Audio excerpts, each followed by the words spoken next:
próxima análise aí. Posso contextualizar, Ícaro? Pode. Deixa eu ir no 2 ali rapidinho. Deixa o Barbar sua análise entrar em Bota ação essa aí. barba ali. Eu vou no. Corta pra mim. Cara, eu falei com... A gente ao longo de toda semana discute, né, sobre o que pode ser destacado Taticamente. aqui, o que pode ser abordado e tal. E uma coisa que me chamou a atenção, não só no jogo, na Fonte Nova, tava com meu querido amigo Ítalo lá, mas também nos números posteriormente. E que eu acho que o Ítalo até falou isso. Tem uns 4 desarmes. No primeiro tempo. No primeiro tempo. Você falei, rapaz, na verdade, ele tem no mínimo 5 desarmes. É. Só no primeiro tempo. E ele teve 4 desarmes né, no Foi jogo. o líder de desarmes no primeiro tempo, né? Sim. Tem que Então, ter ele no cartola.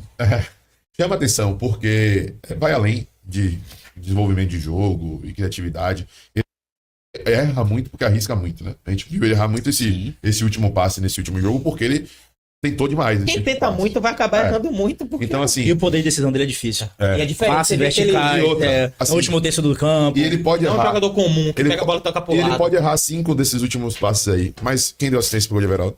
Ele deu um... Quem deu aquele passe de primeira pra pra Cauli chutar no trave, travessão? exato. Sabe? Então você vai lembrar do momento decisivo do jogo com a contribuição dele. Mas para além disso, que a gente já conhece, muita gente falava que Everton Ribeiro no Bahia porque depois vai ser embaixador do City, vem o Bahia pra ficar encostado, tá ganhando uma fortuna e tal. Quem conhece a figura Everton Ribeiro sabe que isso é uma falácia, né? Que não tinha sentido. É da índole do cara, sabe? É do caráter, vai além do que ele joga. E ele Mas tem provado isso. ainda que fosse, ele tá jogando bola. Ainda que fosse até jogando bola. Mas ele tem provado isso no campo, suando sangue. Pode ser relativo até meio bizarro romantizar, mas no final também, ele que puxa a fila de jogadores e vai pra torcida, fica pulando e cai. E Enfim. o que eu sou contra, o craque do time tem que marcar. Eu sou contra. Agora tá aí um julgamento. Então a percepção de Senna é que o craque do time não é Everton Ribeiro, é Cauli. Porque Cauli tá segurando mais na frente. É possível. É. É uma teoria boa. E ainda mais pela idade. Pra mim, o craque do Bahia é Everton Ribeiro. Sim. Mas se ele tiver na disposição pra isso, tem. São depende outros do cara. 500. Mas pra mim, ele e Cauli ali na frente. Tá ligado? O centroavante Everaldo, Tassiano, seja lá quem for, vai marcar na ponta. O Cauli geralmente tem essa característica de marcar também ou não? Não. Quando o Bahia faz 2 linhas de 4, ele geralmente fica... Vamos lá, o nível Porque de pode ser Cauli uma, é esse. porque pode ser uma dosagem de Rogério, né? Tipo, Sim, ó, pode. vamos lá. Daqui 5 rodadas, Everton, vou meter você aí e tal, E e tem Cauli segura Cauli um no pouco, gás, e depois a gente faz a Por que eu gestão falo aí. que não tem que marcar? Porque a ponta... As pontas e a volância são os que mais marcam, os que mais correm. Everton Ribeiro tem quantos anos? 35 fez agora. Um cara de 35 anos de idade, craque. Mas Que a- não tem essa força física toda. E que geralmente é substituído por conta do desgaste físico. Vai ficar marcando o lateral? Mas não pode. no seu caso, então, o Bahia ficaria sem 2 jogadores marcando. Nem Cauli, nem Everton Ribeiro, é isso? Faz um time pra que eles não precisem Esse é o marcar jogo de tanto, xadrez. tá ligado? Sabe? O Por exemplo, contraponto quando o é ele Bahia abrir joga pra ter os dois. Exato. sem o centroavante físico, sem a Everaldo, Tassiano fecha por lá, pô. Porque tem essa força Sim, física pra aguentar, bater. Porque aí vamos supor, Everton Ribeiro fica lá só marcando. Aí quando o Bahia tem a bola, ele Mas não eu esse é o- acho que vamos esse é o dois, X. a perna. Esse é o X de Eles Rogério vão Ceni. ficar aqui na frente e não lá, entendeu? Quando a bola cair aqui, vai cair nos gênios, pô. Aí quem vai estar atacando? Biel, Tassiano, Ademir, que são jogadores de velocidade, são jovens, tem esse poder físico Sim.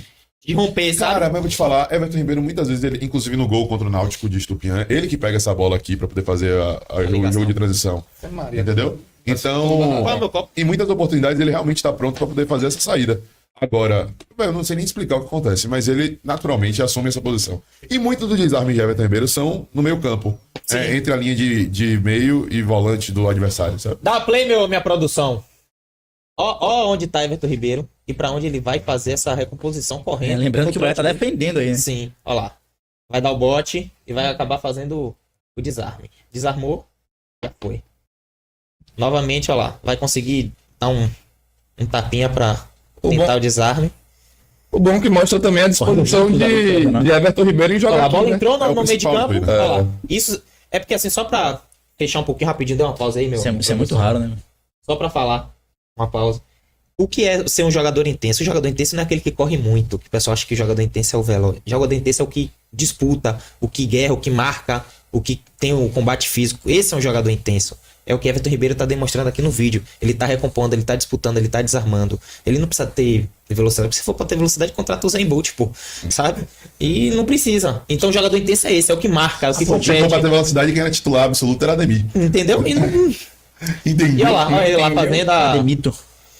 Tem até a outra linha, cadê? É a do na 4. próxima. Inclusive, Diego Costa, mais uma vez, é porque foi no piloto, ele foi cogitado no Vitória. É sim. Você lembra, né? Quem? O Diego Costa. E aí é muita galera hateando a Né, contratação. aí, o Diego tá de frente, né? É, tá saindo da área. Bota pra torar. Não tá Costa, então. Lá ele. Bicho besta.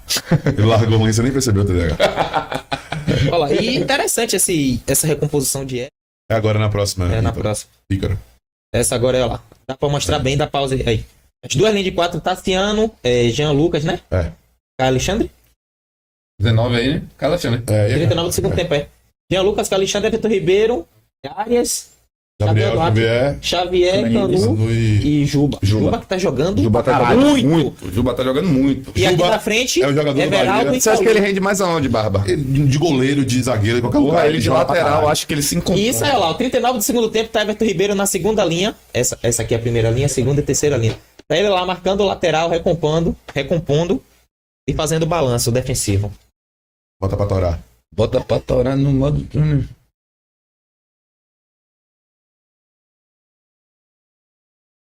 É, o cara não veio passar férias aqui não, hein? Olha lá, você vê que a bola vai entrar lá, mas ele vai fazer o balanço, vai fechar o espaço, bola volta pra trás. Perfeito. E ele tem feito muito esse suporte a áreas. Direto eles fazem uma dobradinha e anula a. Olha lá, e nesse momento o Bahia até faz uma linha de 5 na segunda, deixa só a Auli aqui sozinho. Ô Barba, você que foi ao jogo, queria suas considerações. O que é que você acha do futebol apresentado pelo Bahia hoje, do que era apresentado? Pós-Bavi. Pós-Bavi, Não, perfeito. Acho que a era pós-Bavi. O brasileiro em si, né? Os três. Cara, o Bahia pegou dois times de alto nível, né? Apesar de ter uma crise no futebol do Fluminense. Deixa de ser o atual É o atual campeão e da Recopa. Da Recopa. E do outro lado, um Grêmio que acabou de vencer O Estudiantes. o Estudiantes de La Fora de Plata, casa. que é o melhor mandante da história da Libertadores da América. Sabe? Pra mim é um dos times mais chatos do Brasil. Sim. Não, qualquer time argentino pra. Não, o Grêmio, hoje sim. aqui. Grêmio, Atlético Paranaense, Bragantino. Então esse Chato, Grêmio né? veio com desgaste e tal, assim, mas com um goleiro novo, que é uma reclamação frequente. E eu acho que é o cara que vai assumir essa titularidade, Rafael Cabral, Pra mim teria que ser Kaique. Cat Black. Cat Black. Cat Black. Teve a oportunidade dele, né? Aparentemente não Jogou convenceu bem, muito não, o ele jogou Renato. bem, jogou Mas não muito convenceu tanto o bem. Renato. A ponto de já ter Marquezinho trazer outro goleiro, né? É porque o Renato não foi convencido. Mas enfim, é um bom time o time do Grêmio. Nos dois jogos, apesar, eu acho que o resultado até engana. Tava completamente desfocado também o Grêmio. Tinha uns desfalques. Deixa de ser Agora, o Grêmio. é isso. Eu acho que o resultado engana muito. Porque nos dois jogos o Bahia não rodou a faca, né? Como a gente fala. Como diria Júnior. Maestro Júnior, porque nos dois jogos o Bahia produziu para isso. Contra o Fluminense tiveram oportunidades, muitas oportunidades. O Fluminense fica mais exposto que o Grêmio, então quando precisou saiu muito mais. E contra o Grêmio também tivemos oportunidades, né? Inclusive, é um alento, acho que para todo torcedor do futebol, ver seu time botar 1-0 no time como o Grêmio e ser o time que tá ditando o ritmo para fazer o segundo. Não é o time que tá esperando o adversário para fazer um jogo de transição. Ainda era cedo para isso. E foi esse o cenário. No primeiro tempo, evidentemente que tem um momento ali de respirar um pouco, abaixar a linha, mas na parte majoritária do primeiro tempo, o Bahia foi o time que ditou o ritmo da partida. Então, eu acho que para o torcedor é um alento. Eu acho que agora a meta é conseguir manter esse nível de desenvolvimento de jogo também fora de casa. Né? É o segredo, você ter esse nível de competitividade e conseguir os resultados. Contra o Inter, o Bahia até fez o primeiro tempo superior ao Inter. Né, Começou ganhando. Começou ganhando, o Inter fez... Tomou a virada aqui, quantos minutos? Não, não foi tão rápido a virada. Foi tão rápido. Mas Tomou levou empate lá. um minuto depois, né? E, enfim, eu acho que tem um caminho hoje, sabe? Se o torcedor estava meio solto no meio do pagode, agora tem um caminho para seguir. E esse meio campo do Bahia tá saindo bem. Agora, o principal ponto para mim é o seguinte. Existem alguns mitos no futebol, e um deles é de que para você ser mais defensivo, você tem que ter mais zagueiros ou mais volantes, né? Às vezes você tem um meio como esse daí, de Carlos Alexandre, Jean Lucas, Everton Ribeiro e Cauli, mas os caras estão tão bem postados e as linhas organizadas e o nível de concentração elevado, que eles conseguem passar um jogo sem sofrer perigo, como foi esse jogo do Grêmio. Marcos Felipe não fez uma defesa difícil, mesmo sem necessariamente recuar o time e botar jogadores teoricamente defensivos. Eu acho que o Bavi é o grande exemplo disso. Porque entra David Duarte, vai ser um terceiro zagueiro, tira o meio campista. Entra Caio Roque na esquerda, em tese, um lateral esquerdo mais defensivo. E novo, né? E novo, com mais gás e tudo mais. Mas isso daí não adianta nada. Isso, na realidade, atrai mais o Vitória e o time começa a demonstrar algumas lacunas e sofre a virada que não é à toa, né? Se se equivocou ali, eu acho que ele mesmo reconheceu isso, que agora tem tomado esse tipo de decisão. E não só se desenha, né, essa organização defensiva melhor do Bahia, que torna a equipe consequentemente competitiva, como começam a se desenhar até também as alternativas de variação no decorrer do jogo, né? Biel, que a gente, o torcedor de parte majoritária pelo menos pede como titular, tá começando a entender que ele é um cara que pode ser útil entrando aos 15 do segundo tempo e renovando esse gás, fazendo esse jogo. Biel joga bola. Biel pra mim poderia Joga ser muito, titular. joga muito. Tá pedindo passagem, né? Tá pedindo passagem. Então tem ele, tem a Ademir que entra do outro lado também dando gás, tem o próprio Ratão que é uma alternativa. Cristo Penha também pode entrar na equipe. Agora tem um cara, meu irmão, que tá vestindo a camisa absurdamente, mesmo sendo um recorte muito reduzido, que é o Carlos de Penha. É um jogador que, em pouco tempo, já mostrou pro torcedor que tá vestindo a camisa, que quer criar... Saiu de uma forma ruim no Internacional. Então, enfim, o torcedor do Bahia começa a ter esperança de dias melhores. Eu acho, Babasco, que o rodar faca, como você fala, né? Que Ser eficiente, né? Que é quebrar e amassar, que é golear quando tiver oportunidade. Eu acho que é de extrema importância, porque você acaba dando um recado para os outros concorrentes, para os outros adversários. O Criciúma, quando ele faz 4-0 no Vasco, dentro de São Januário, ele tá passando um recado pro Brasil inteiro. Tá Por que era o Vasco, né? Mas é o Vasco. É o Vasco, mas é o Vasco. Cara, o Vasco pode jogar Série D. Ele é um gigante. Claro, ninguém Assim, tá... Mas o Vasco nos últimos anos não é... Tem um time que se imponha, sabe? É um time... Ainda mais na Série A. Acho que é muito pior. Mas é um time do eixo e é midiático e reverbera. É diferente se o... É diferente se o Criciúma desse 4-0 no Barradão. Acho que foi a pior derrota do Desse 4-0 no Juventude. Dentro do... É completamente diferente. Inclusive... Até pelo próprio Bahia, que tem um investimento tão alto, só que é do Nordeste e não tem uma... Também é possível. Então, por enquanto. O Botafogo é a mesma coisa, vamos lá. Há muito tempo o Botafogo era o primo pobre do Rio de Janeiro e tal, mas vendo essa possível ascensão aí, acaba passando um recado, venceu fora de casa, né? Tava dando 1-0, não sentou no Gastou resultado, um dinheiro meteu bom, Luiz 2-0 lá. Então, é isso. Eu acho que falta ainda no Rogério Ceni fazer isso, sabe? Muita gente encara o Bahia como as grandes contratações, como o time das grandes contratações, como o time do Grupo City, e ainda não tá enxergando o Bahia como o bicho papão, que ele pode se tornar.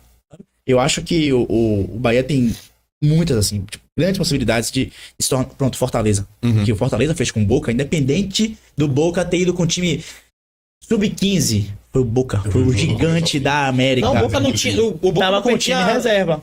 Tem quantos anos não tomava 4 gols? 19 anos que não tomava 4 gols. É histórico, irmão. Tá lá, tá na história, tá escrito. O Fortaleza goleou o Boca Juniors. Então tem a E oportunidade. Boca Juniors, atual vice-campeão da Libertadores. Pois é. Chegando lá, parecendo o Corinthians de Tite, né? Só em 1-0, o pênalti e tal, e acabou chegando na Só final. que o Boca é o Boca, né? O Boca é o Boca. É isso. Mas eu não tô comparando o Vasco. Camisa pesa, né, cara? Mas a camisa é Não, isso. não.